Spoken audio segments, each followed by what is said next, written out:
Bismillahirrahmanirrahim. Assalamualaikum warahmatullahi wabarakatuh.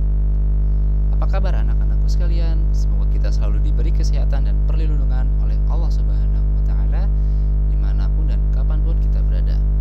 Hari ini Bapak akan menjelaskan materi untuk mata pelajaran bahasa Inggris tentang simple present tense. Oke, langsung saja. Definisi. Simple present tense adalah tenses yang digunakan ketika suatu kejadian sedang berlangsung saat ini atau kejadian yang berlangsung berulang kali. Bisa dibilang seperti menjadi suatu kebiasaan, ya. Serta bisa menyatakan fakta, ya. Simple present tense ini digunakan sama seperti present continuous tense, yaitu kejadian yang sedang berlangsung sekarang. Hanya saja perbedaannya ada beberapa. Salah satunya adalah kalau simple present tense digunakan pada suatu kejadian yang dilakukan berulang kali.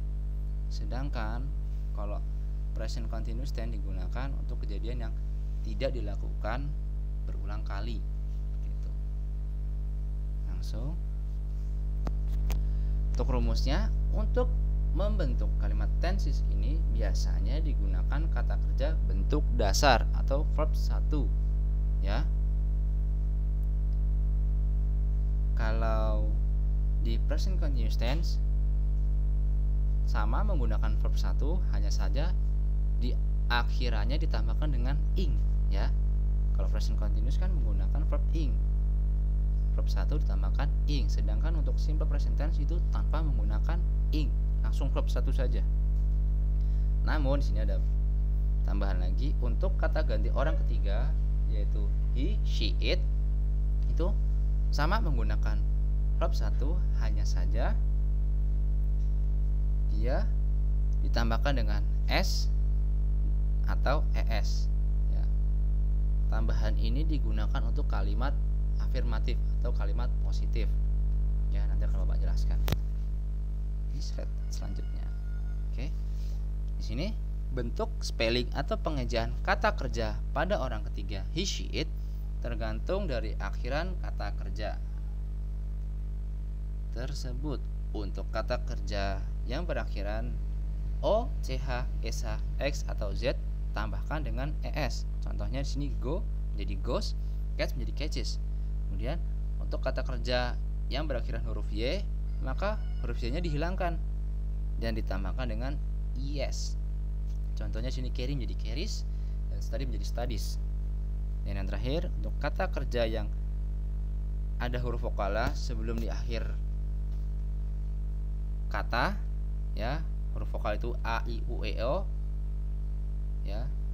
Huruf vokal a, i, u, o itu berada di depan huruf yang akhirannya y, maka cukup tambahkan dengan s. Di sini contohnya play menjadi plays, say menjadi says. Oke. Kita langsung ke rumusnya. Nah, ini di sini keterangannya adalah afirmatif tanpa to be, ya. Jadi afirmatif tanpa to be. Ini rumusnya adalah subjek. Nah, tanpa to be, jadi langsung verb. Dari subjek langsung ke verb, langsung ke kata kerja. Kemudian plus objek, ya. Di sini contohnya untuk subjek are you we they itu menggunakan verb 1, ya, sama. Jadi di sini contohnya verb adalah recite, kemudian objeknya Al-Qur'an. Nah, untuk subjek he, she, it, untuk subjek he, she, it itu juga sama menggunakan verb 1, hanya saja yang seperti tadi Bapak bilang menggunakan tambahan s atau es, ya. Sini ada tambahannya s, recite menjadi recites. Nah, kemudian untuk objeknya masih sama, Al-Qur'an. Kita langsung saja ke contohnya. Nah, sini untuk contohnya he recites Al-Qur'an. Dia membaca Al-Qur'an. Ini rumusnya tadi, ya. Ini contohnya. Hanya ditambahkan s atau es untuk kalimat afirmatif saja atau kalimat positif, ya. Tambahan s atau es ini khusus untuk kalimat afirmatif atau kalimat positif, ya. Bisa dibilang kalimat positif juga. Kemudian untuk afirmatif menggunakan to be. Nah, simple present tense juga bisa menggunakan to be. Hanya saja di sini dia tanpa menggunakan verb. Karena verbnya tadi sudah digunakan di kalimat sebelumnya. Ya, kalau mau menggunakan verb tanpa menggunakan to be, sedangkan kalau mau menggunakan to be tanpa menggunakan verb. Seperti itu untuk simple present tense. Di sini untuk subjek I itu masih sama menggunakan to be am, subjek you we they menggunakan to be are, dan subjek he she it menggunakan to be is. Nah, di sini untuk objeknya student. Nah,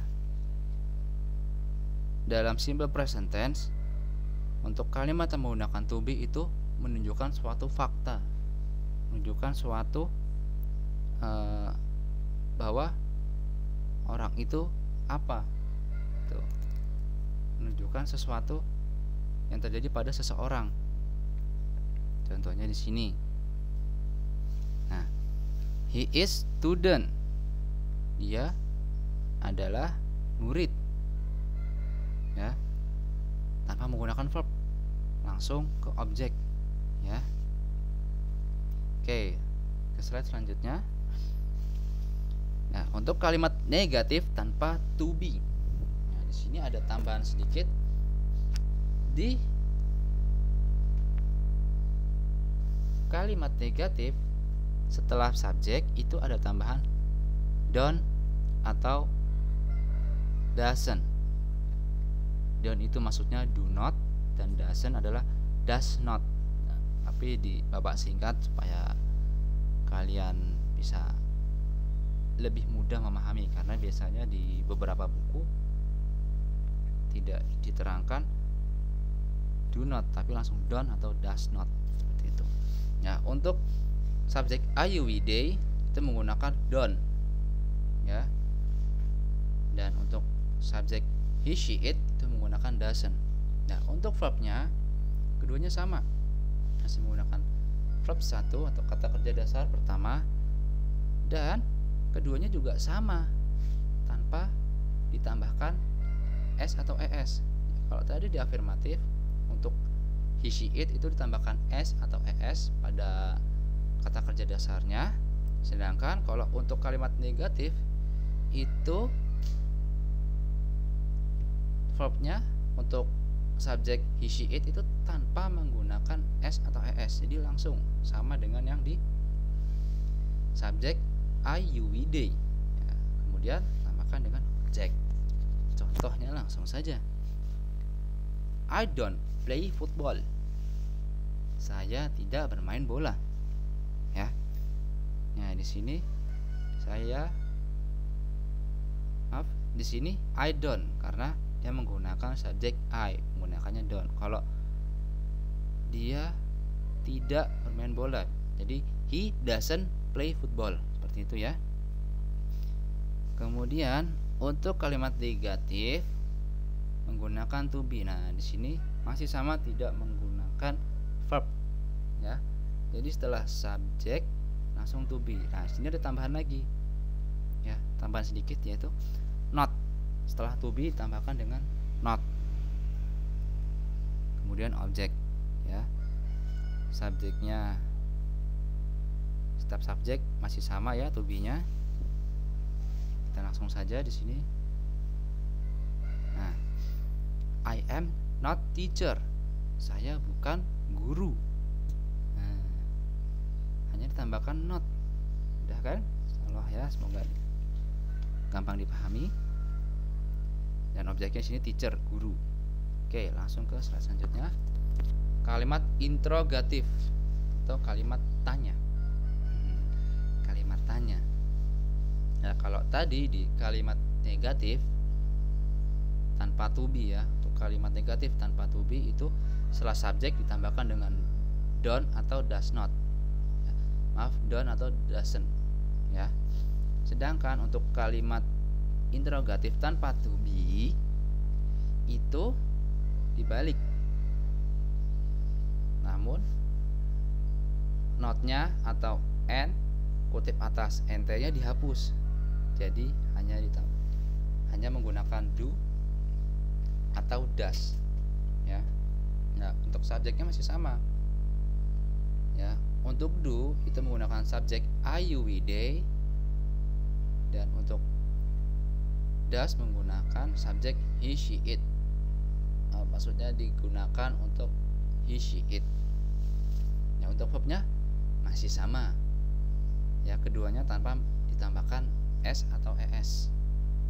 Ya, kemudian subjeknya di sini adalah a horse. Contoh. Does he ride a horse?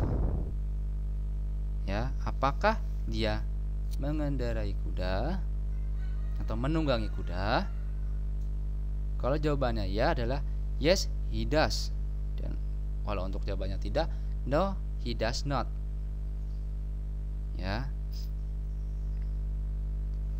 Kemudian slide selanjutnya untuk kalimat interrogatif menggunakan to be.